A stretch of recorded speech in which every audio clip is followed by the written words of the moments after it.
നമസ്കാരം. വളരെ സുപ്രധാനപ്പെട്ട ഒരു വാർത്തയിലേക്കാണ് നിങ്ങളുടെ ശ്രദ്ധ ക്ഷണിക്കുന്നുള്ളത്. കേരളത്തിലെ മഞ്ചേശ്വരം ഉപതെരഞ്ഞെടുപ്പിൽ വ്യക്തമായ തീരുമാനവുമായി കെ സുരേന്ദ്രൻ കേസുമായി മുന്നോട്ട് പോകുന്ന സാഹചര്യത്തിൽ വളരെ രഹസ്യമായ നീക്കത്തിലാണ് ബി.ജെ.പി. സംസ്ഥാന ഘടകം. ഇനി കെ സുരേന്ദ്രൻ കോടതിയെ സമീപിച്ച് സുരേന്ദ്രന് അനുകൂലമായ തീരുമാനം കോടതിയിൽ നിന്ന് ലഭ്യമായില്ലെങ്കിൽ ഏത് രീതിയിലായിരിക്കും മഞ്ചേശ്വരം ഉപതിരഞ്ഞെടുപ്പിനെ ബി.ജെ.പി. നേരിടുക എന്ന കാര്യത്തിൽ ഒരു തീരുമാനവുമായി മുന്നോട്ട് വന്നിരിക്കുകയാണ് ബി.ജെ.പി. സംസ്ഥാന ഘടകം.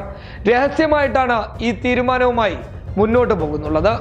ബി.ജെ.പിക്ക് ഏറ്റവും കരുത്തനായ ഒരു സ്ഥാനാർത്ഥിയെ തന്നെ മഞ്ചേശ്വരത്ത് ആവശ്യമുണ്ട്. അതിന് എന്തുകൊണ്ടും യോഗ്യൻ കെ സുരേന്ദ്രൻ തന്നെയാണ്. ഒരുപാട് തവണ കാസർകോട്ടെ തിരഞ്ഞെടുപ്പിനെ അടുത്തറിഞ്ഞ വ്യക്തിയാണ് കെ സുരേന്ദ്രൻ. രാഷ്ട്രീയപരമായും പൊതുരീതിയിലും കെ സുരേന്ദ്രന് വലിയ ജനപിന്തുണ തന്നെയുണ്ട്. എന്നാൽ ബി.ജെ.പിയുടെ സംസ്ഥാന ഘടകം കെ സുരേന്ദ്രനെ മഞ്ചേശ്വരത്ത് സ്ഥാനാർത്ഥിയാക്കാൻ തയ്യാറാവുന്നില്ല എന്ന ഒരു റിപ്പോർട്ടാണ് മാധ്യമങ്ങൾക്ക് രഹസ്യമായി ലഭിച്ചിരിക്കുന്നത്.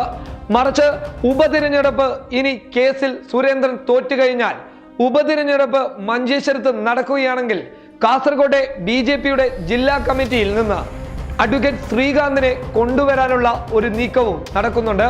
അതിനു പുറമെ ബാക്കിയുള്ള പേരുകളും നിലവിൽ കാസർഗോഡ് ജില്ലയിൽ നിന്ന് തന്നെ ഉയർന്നു വരുന്നുണ്ട്. കെ സുരേന്ദ്രന് സംസ്ഥാന ഘടകത്തിലെ ചില ആളുകൾ എതിർപ്പുണ്ടെങ്കിലും അവർ മറ്റു ചില നീക്കങ്ങളിലേക്കാണ് സുരേന്ദ്രനെ കൊണ്ടുപോകുന്നുള്ളത്. എന്നാൽ മഞ്ചേശ്വരം എന്ന് പറയുന്നത് ബി.ജെ.പിയെ സംബന്ധിച്ചിടത്തോളം വളരെ സുപ്രധാനമായ ഒരു മണ്ഡലം തന്നെയാണ്.